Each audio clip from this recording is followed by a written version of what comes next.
അസ്സലാമു അലൈക്കും വറഹ്മത്തുള്ളാഹി വബറകാതുഹു. അല്ലാഹു സുബ്ഹാനഹു വ തആല നമുക്ക് നൽകിയ അനുഗ്രഹമാണ് കുടുംബം എന്നത്.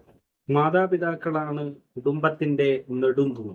ഒരു കുടുംബത്തിലുണ്ടാകുന്ന ഐക്യം ആ കുടുംബത്തിന്റെ ഉയർച്ചയാണ്. നിങ്ങൾ ചിന്തിച്ചിട്ടുണ്ടോ, ഈ കുറഞ്ഞ കാലത്തെ ഈ ജീവിതത്തിൽ പരസ്പരം കുടുംബത്തിൽ അങ്ങോട്ടും ഇങ്ങോട്ടും വെറുപ്പും വിദ്വേഷവും വൈരാഗ്യവും വെച്ച് ജീവിച്ചിട്ട് എന്ത് കാര്യം?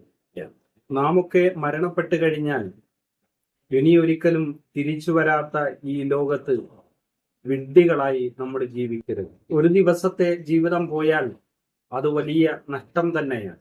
പരസ്പരം സ്നേഹിക്കാത്ത വീടുകളിൽ സന്തോഷങ്ങൾ കൊണ്ടുവരാൻ കഴിയില്ല. അനുജൻ, ജ്യേഷ്ഠൻ, സഹോദരിമാർ, മാതാപിതാക്കൾ, ഇതൊക്കെ ബന്ധങ്ങളാണ്. ഒരുമിച്ച് നിന്ന് ഒരു കുടുംബത്തെ എങ്ങനെ ഉയർത്തണം, നമ്മുടെ കുടുംബത്തിൽ എങ്ങനെ സമാധാനം കൊണ്ടുവരണം എന്നതിനെ കുറിച്ചാണ് നമ്മൾ ചിന്തിക്കേണ്ടത്. എല്ലാവരെയും ഒരുമിപ്പിക്കാനുള്ള ഒരു മനസ്സാണ് ആദ്യം നമ്മൾ നേടിയെടുക്കേണ്ടത്.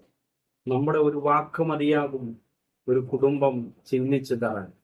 നമ്മുടെ ഒരു വാക്കുകൊണ്ട് നമ്മുടെ കുടുംബത്തിൽ സന്തോഷങ്ങളെ കൊണ്ടുവരാനും നമുക്ക് സാധ്യമാകും. ഒരു കുടുംബത്തെ സമൂഹത്തിന്റെ മുമ്പിൽ ഉന്നതിയിലെത്തിക്കുന്നതും ആ കുടുംബത്തെ താഴ്ത്തുന്നതും ആ കുടുംബത്തിൽ ജീവിക്കുന്ന ഓരോ വ്യക്തികളുടെയും സ്വഭാവം അനുസരിച്ചായിരിക്കും. നമ്മൾ നമ്മുടെ കുടുംബത്തിലെ വ്യക്തികളെ കുറ്റപ്പെടുത്തുന്നതിന് പകരം അവരെ സമാധാനിപ്പിക്കാൻ നമുക്ക് സാധ്യമാകും. എല്ലാവരോടും പുഞ്ചിരിക്കാൻ നമുക്ക് സാധ്യമാകും.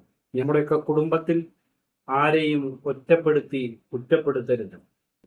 എല്ലാവർക്കും സ്നേഹമാണ് ആവശ്യം. അത് നൽകാൻ നമുക്ക് സാധ്യമാകും. കുടുംബ ബന്ധങ്ങൾ ചിന്നിച്ചിതറാൻ അവസരങ്ങൾ ഉണ്ടാക്കരുത്. നമ്മുടെ വീട്ടിൽ ഉണ്ടാകുന്ന എല്ലാ സന്തോഷങ്ങളിലും അവരെ കൂടെ പങ്കെടുപ്പിക്കാൻ നാം ശ്രദ്ധിക്കണം.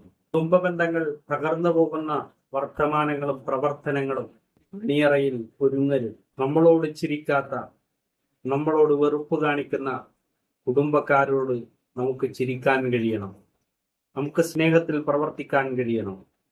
അവരോട് ആദ്യം പോയി സലാം പറയാൻ നമുക്ക് സാധ്യമാകണം. നല്ല മാറ്റങ്ങളും നല്ല ചിന്തകളും ഉണ്ടാകട്ടെ. പഴകി ദ്രവിച്ച ചിന്തകളെ മാറ്റിവെക്കും. പുതിയ ചിന്തയിലേക്കുള്ള പുതിയ മനുഷ്യരാകും. നാഥൻ അനുഗ്രഹിക്കട്ടെ.